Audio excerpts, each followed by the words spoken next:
happen if you brought up year-round school in a typical classroom at your lunch table? You'd receive an overwhelming no. A lot of students are not in support of it. They seem to loathe the idea of going to school all year. But year-round school would prevent summer learning loss, would make our district more efficient, and it would offer students more breaks, but they would be shorter. I'll be speaking today about how year-round school would prevent student scores from falling, how it would be cost-efficient for the district, and how it would impact the students. First of all, I took a poll with the students, and 33% of people said that they would support it, which is actually surprising because I expected it to be less. But all that said yes were seniors, so it wouldn't impact them, and I think that is skewing the results a little bit. And then of those, of the people who I polled, 83% have summer jobs, and I think that factors into the no's because people want to be making money during the summer. They don't want to be at school, but if it was something they were used to, it wouldn't be a big deal. So first of all, year-round school would prevent summer learning loss. And during the summer, students are not engaged with school. They don't think about school. They're not learning anything for the most part. And they lose over a month of learning each summer. It's 2.6 months for math, which is a lot. And it's a little bit less for reading. It's just under a month because there's a big push to have people read during the summer. And because of that, August is spent catching the students back up to what they were doing before. And when I interviewed Mr. Kingsbury, he said it was a problem in August, getting the students focused back and catching them back up on what happened during the summer. Also during the summer, the schools sit empty, but they're air conditioned.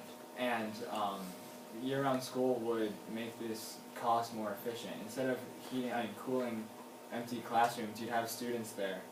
And Mrs. Hainstock said it would be a lot more efficient when I interviewed her, and that was one of the reasons she would be for it. At the same time, during our winter break, the buildings are heated when students aren't there. So it's just costs that could be avoided or at least mitigated. And due to flexibility and a year-round schedule, we would be able to move our breaks to the hottest and coldest parts of the year, and this would cut down on costs for heating because they could actually turn off the air conditioning or the heating. So we could schedule a break right around July 10th and then come back in about August, and then in January do another one and avoid the extra cost of cooling it down a lot more, heating it up a lot more. And that's due to the flexibility of having year-round. This would also allow students to have more breaks, even though they would be shorter. That's not technically necessarily a bad thing because it would prevent the learning loss that comes with an extended break.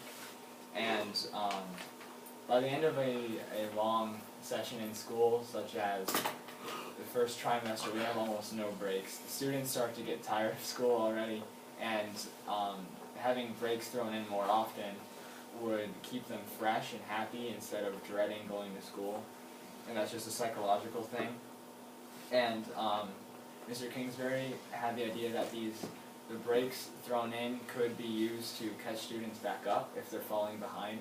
They could be used as like a tutoring session to catch someone up who's didn't get their work done second trimester or something like that. Many schools who do year-round school have a 9-week on, 3-week off system, which would have to be modified for our school because of the trimesters.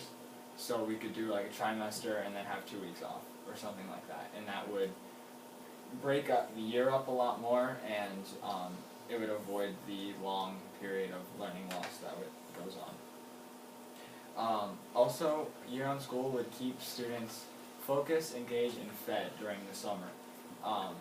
It's not a gigantic problem in our district, but in the nation, there are students who have free reduced lunch, and then during the summer they don't have a steady, nutritious source of food because school lunch is one of the main staples of their diet.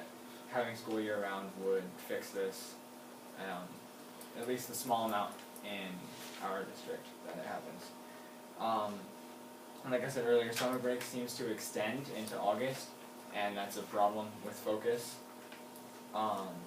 Also, I talk to a lot of baseball players, and they seem to think that going to school during the summer would help keep students engaged in their sport. They feel kind of neglected because many people don't know when the games are, or like half of them don't even know when we have a team, and they feel like they would have more support if students were at school to know of what was going on. Finally, the most successful school systems in the world are year-round. Finland, South Korea, Hong Kong, and Japan are the top 4, and then the United States is ranked 17. All of the top 4 go to school year-round and have shorter breaks in the hottest part of their year and the coldest part of their year. So in Finland, they have like month-long break in July. In South Korea, they go from March to July, and then have a short break, and then pick back up from August to February. And that's the same in Japan, and that's just to help on heating and cooling costs, as well as keeping the students engaged all year. So by looking at the benefits, such as learning loss, and preventing learning loss, and more efficient building use, you can see that year-round school would be a good thing for our district. And if America wants to regain its top spot as top spot in education worldwide, we need to reform something. I think this is a step in the right direction. Okay.